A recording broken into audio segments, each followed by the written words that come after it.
Well, good morning, everybody, and greetings to you on this wonderful Tuesday. Thank you for being on with us today. And hopefully, this Tuesday does find you well. It's February the 7th in 2023. We're already a quarter of the way through February here. And that's incredible to think about how quickly, man, I think 7 days in, that's pretty amazing out there. I want to encourage you today, if you're in northern Michigan, be careful out there this morning. It is very slick out there, so please be careful on the roads if you've got to be out and about. It is very slippery. We slid right up to the right up to the stoplight today, and did a little bit of sliding around, pulling out of the driveway as well. And so, please be careful out there. Very slippery. But anyway, other than that, hope you're well.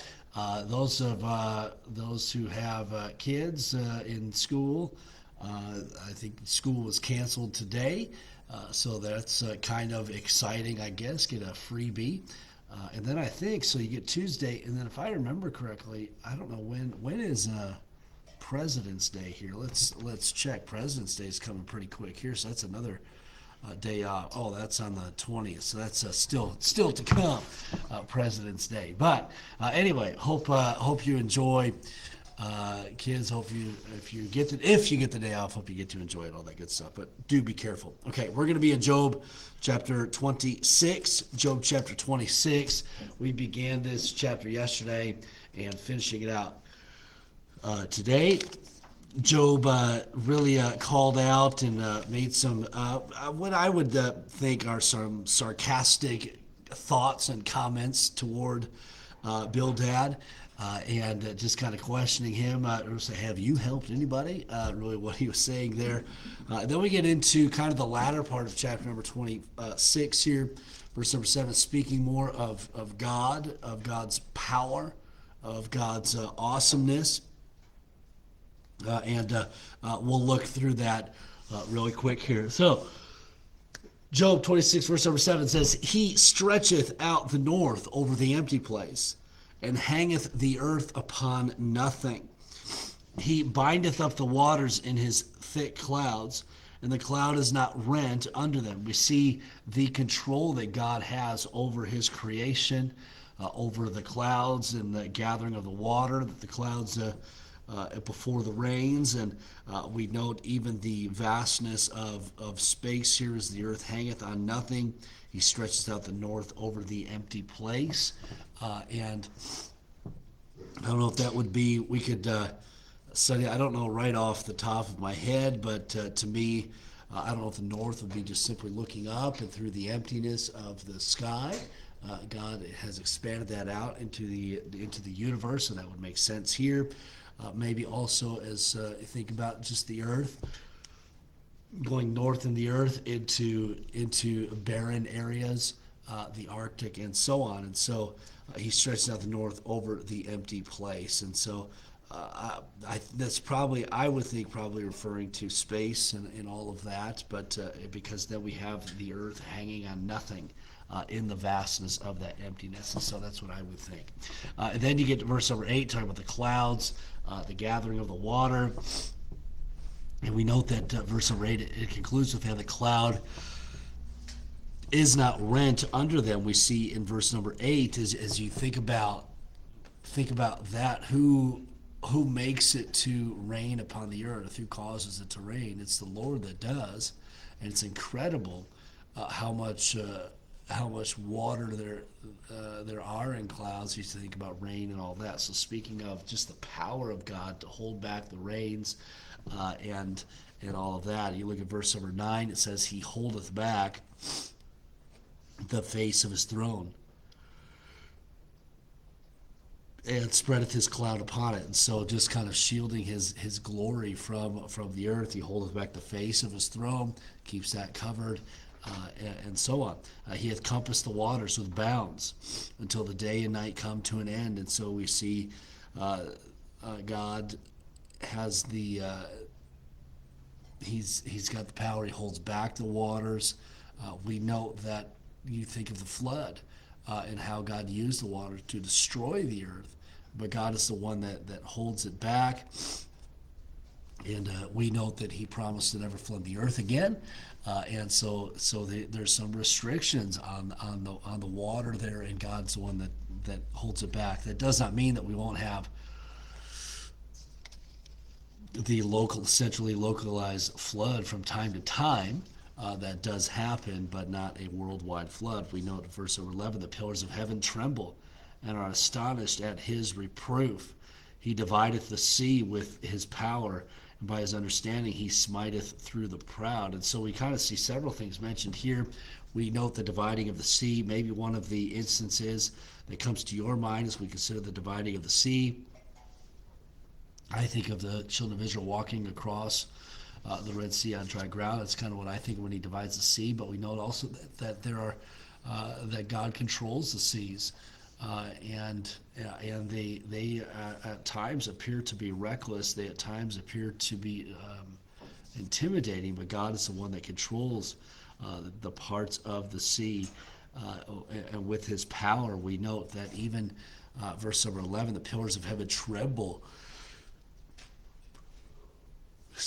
And are astonished at his reproof. And so at God and his word, the pillars of heaven tremble. We note verse 13, by his spirit he hath garnished the heavens, his hand hath formed the crooked serpent.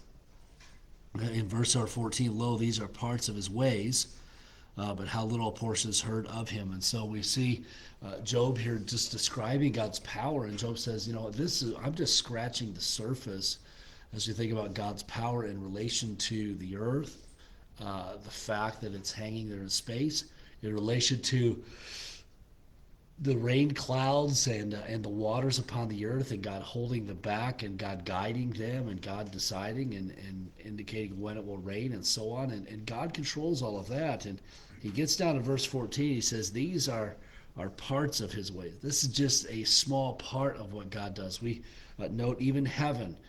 What happens in heaven just a little bit there.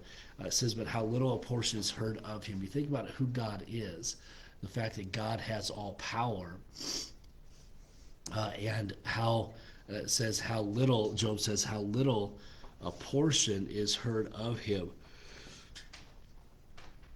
This is just the basics, and we might say that it is just a whisper that we hear, or something quiet that we hear from him, even though he has all the power.